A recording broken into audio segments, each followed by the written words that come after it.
जो जया अमिताभ बच्चन जी वाला कंट्रोवर्सी हुई थी वो तो बहुत आपने संवैधानिक तरीके से उठाया था। जो जया, देखिए मैंने आपको 1 मिनट दिया अनुराग जी, पूरा टाइम दिया। Please please please don't do this, please don't do this. देखिए मैं आपको 2 अभी मेरे को याद आ रहे हैं, एक जब अखिलेश यादव ने उठाया था और दूसरा जया बच्चन जी का। डिंपल जी की कोई कंट्रोवर्सी नहीं हुई, लेकिन जया अमिताभ बच्चन वाली कंट्रोवर्सी किनके साथ हुई थी? इन्हीं धाकड़ धनखड़ जी के साथ हुई थी। तब तो आपको बिल्कुल ये कैसे लग रहे थे, और आपको मैं अगर प्रतिक्रियाएं सुना दूं प्रोफेसर साहब की और दूसरों की तो आपको सारा संविधान याद आ जाएगा अनुराग भदौरिया जी। फिर आपको टाइम देखना पड़ेगा, 7:30 हो गए, शादी में जाना है, फिर आप अभी उठ जाएंगे डिबेट से। मैं आपको प्रैक्टिकली बता रहा हूं, समझा करो बात को, समझा करो बात को अनुराग जी। पंकज जी, पंकज शर्मा, रोहित आ रहा हूं। रोहित बोले नहीं है, पंकज जी बोले नहीं, सतीश जी बोले नहीं है। पंकज जी एंड सतीश जी सीनियर है, सतीश जी के पास जा रहा हूं। सतीश दादा क्या हो रहा है? माफी चाहता। सबसे पहले तो आपको बधाई कि आपने धनखड़ धाकड़ को आज न्यूज का पॉपकॉर्न बना दिया।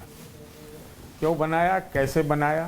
नहीं, वीकेंड है, रैप है, अगले सप्ताह the prime minister is back, action लिया जा रहा है। अगला उपराष्ट्रपति कौन आपको पता है? ऑपरेशन सिंदूर तो स्पीचेस होंगी, पीछे क्या होगा इसीलिए कर रहा हूं सर।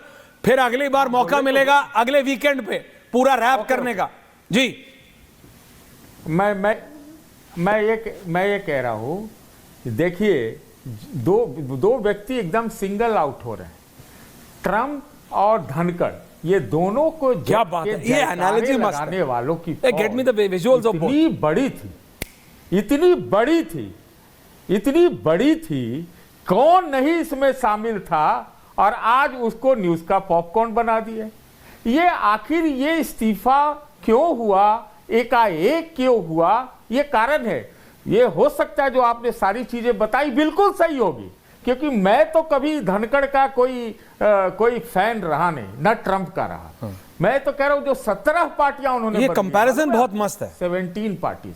तो ये कंपैरिजन मेरे दिमाग में नहीं आया। मेरे सुन तो लीजिए, आप सुन लीजिए। सॉरी, लेकिन अगर वो विपक्षी और सहयोगी पार्टी एनडीए को उकसा रहे थे कि आप लोग भी सरकार गिरा दो, तो मेरा प्रश्न आपसे ये न्यूज पॉपकॉर्न में एक और दे रहा हूं कि आखिर इसको सह कौन दे रहा था? सह कौन दे रहा था, ये बहुत बड़ा प्रश्न है। और अगर वो पॉडकास्ट करेंगे, जो कि करेंगे, जाट है भाई। हाँ, ये बोले सतीश जी, अवधेश जी देखिए कॉन्फिडेंस, अवधेश जी को कॉन्फिडेंस देखिए सतीश जी का। I love Satish ji is confidence. हाँ देखिए, अरे आप पता है, आपके पास जानकारी होगी। के कसीदे पढ़ने वाले लोग हैं, अब बम मार रहे हैं उनके ऊपर, बम मार रहे हैं। नहीं सतीश जी ज्यादा नहीं कहना। सरकार गिरेगी लोकसभा से, राज्यसभा से सरकार नहीं गिरती है। सुनिए, राज्यसभा से कभी सरकार नहीं गिरती है, और आपने तो उनको ट्रम्प बना दिया है। और आप ही ने कितने डिबेट में उन पर क्या क्या बोला होगा। तो आरएस से आप नहीं, हम तो आज भी बोल रहे हैं, उस समय भी बोलते। सुनिए, अरे आरएसएस की पाठशाला जैसा कख मत पढ़ाई। नहीं सुनिए, मालूम है कि कहां से कहां अविश्वास। सुनिए, सेटिंग प्लॉटिंग तो कर सकता है। सर ऐसा है, अगर आरोप कम से कम एक पाठशाला तो है ना सर कि कखा गगा से शुरुआत करके पढ़ा देती है। नहीं, जहां पाठशाला ही नहीं है सतीश जी, वहां तक रहती है, उससे ज्यादा पढ़ती नहीं। पाठशाला है केवल, उससे ज्यादा पढ़ती ही नहीं। तो इसलिए नहीं वो है तो अब क्या करेगा, पढ़ा लिखा है। से तो लोग आप कखा गगा पढ़ के मत रहिए, हटा दो। आप कखा गगा पढ़ के मत रहिए। आज ढालकर को गाली दीजिए, कल उसके कसीदे पढ़िए, उसमें से हम लोग नहीं है। एक बात करते, एक बात नहीं देना है। अरे सुनिए, एक बात, ओके, एक ही बात सब करता है। आपकी बात कितनी बार एक बात रही है, उस पर मैं नहीं जाता हूं। जगदीप धनखड़ साहब जब से उपराष्ट्रपति, अरे आप कहां जाइएगा, जाने लायक है ये नहीं है, तो आप खुद खोज के लाइए ना। सभापति, सुनिए ना भाई, सभापति के रूप, आप बात नहीं सुनते, सभापति के रूप में क्या उनकी भूमिका उस मानक स्टैंडर्ड पर खड़ी रही है जो होनी चाहिए? क्या विपक्ष के साथ भी रहा है, नहीं रहा है? क्या इस तरीके से जो उन्होंने देश दुनिया भर में जाके और उपराष्ट्रपति बिल्कुल नहीं रहा है, बिल्कुल नहीं रहा है, बिल्कुल नहीं रहा है। और विपक्ष के तो नहीं विपक्ष तो आनंद जी ये भी तो डिस्कस होगा ना, that how was he chosen. क्या ये गलती हुई, सरकार को एक्सेप्ट करना पड़ेगा, एक्सेप्ट कर ही लिया है। जब ये रेजिग्नेशन करवाया है तो एक्सेप्ट तो कर ही लिया है ना। इन अदर वर्ड्स, पंकज दादा आ रहा हूं, रोहित बोले नहीं है, पंकज जी बोले नहीं, आ रहा हूं, अनुराग जी आ रहा हूं एंडिंग कमेंट्स के लिए। रोहित सुना आपने अनुराग भदौरिया को? देखिए, समाजवादी पार्टी के प्रवक्ता सम्मानित साथी भदौरिया जी, जो अपने आप को विश्व स्तर का विद्वान समझते हैं, वो प्रोफेसर हैं, वो कर रहे थे। उनसे देश की जनता जानना चाहती है कि जबरदस्ती समाजवादी पार्टी पर कब्जा करने के लिए हम लोगों के आदरणीय अखिलेश यादव जी ने किस प्रकार से देश के दिग्गज नेता और अपने पिता मुलायम सिंह यादव जी के साथ वही व्यवहार किया जो औरंगजेब ने अपने अब्बा के साथ किया था। अखिलेश जी सुन रहे होंगे तो उनको कष्ट हो रहा होगा, कष्ट हो, लेकिन इतिहास उनको इसके लिए माफ नहीं करेगा कि मुलायम सिंह यादव जी को जीते जिंदगी श्रीमान अखिलेश यादव जी ने लोकतांत्रिक तरीके से उनके ही निर्माण किए हुए घर से बाहर कर दिया था। कांग्रेस पार्टी के मित्र भदौरिया जी चुप रहिए, आपको भाई भदौरिया कह दिए तो आप बम बमाने लगे, चुप रहिए, पक पक पक पक करते रहते हैं, चुप रहिए। Back on topic. Congress party के कुछ प्रतिनिधि पत्रकार साथी भी, मैं उसी पर आ रहा हूं, कांग्रेस पार्टी के कुछ विद्वान प्रतिनिधि के रूप में बैठे पत्रकार कांग्रेस की चर्चा कर रहे थे। उनसे देश जानना चाहता है कि हमारे बिहार के रहने वाले पिछड़े समाज से संबंधित सीताराम केसरी की धोती को किस प्रकार से कांग्रेस मुख्यालय में खोलकर सोनिया गांधी के इशारे पर सोनिया गांधी जी के चमचों ने बाहर करने का काम किया था। पंकज जी आ रहा हूं। जगदीप धनखड़ जी ने अपने सिग्नेचर से इस्तीफा दिया है और स्वास्थ्य के हवाले से इस्तीफा दिया है।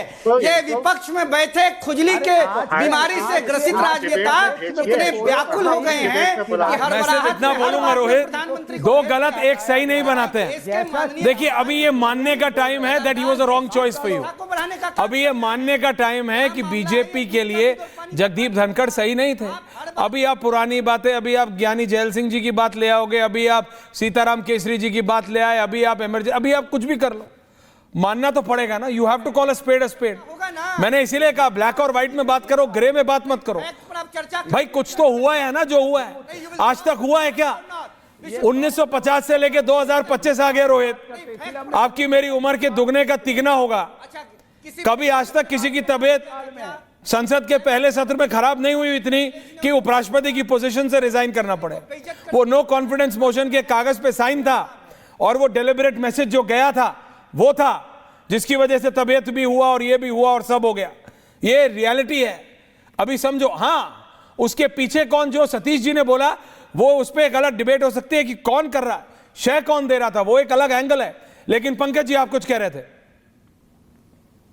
मैं तो आपको एक ये बात बता रहा था कि पिछले 11 साल से ये एक नया भारत है और हम इस नए भारत में रह रहे हैं। तो नए भारत का ये नया दस्तूर है। शहर के आईन में ये मद भी लिखी जाएगी। शेर सुनिए, शहर के आईन में ये मद भी लिखी जाएगी, जिनका रहना है तो कातिल की सिफारिश चाहिए। और एक शेर सुनिए, कातिल ने किस सफाई से धोई है आस्तीन, उसको खबर नहीं कि लहू बोलता भी है। एक बात याद रखिएगा, जो लोग ये समझ रहे हैं कि जगदीप धनखड़ इतिहास के कूड़ेदान में चले गए हैं, वो ये याद रखें और थोड़े दिन बाद देखेंगे। उनको इस तरह आसानी से खारिज मत करिए, वो इतिहास का कूड़ा सड़क पर बिखेर देंगे। ये जो कुछ हुआ है, आज आप इस पर खुश हो लीजिए कि भारतीय जनता पार्टी ने एक उपराष्ट्रपति को, चूंकि वो उनकी बातें नहीं मान रहा था, इस्तीफा देने पर मजबूर कर दिया। लेकिन क्या भारत जैसे लोकतंत्र के लिए ये सुखद घटना है? ये शुभ संकेत है? उपराष्ट्रपति चाहिए या अनुचर चाहिए?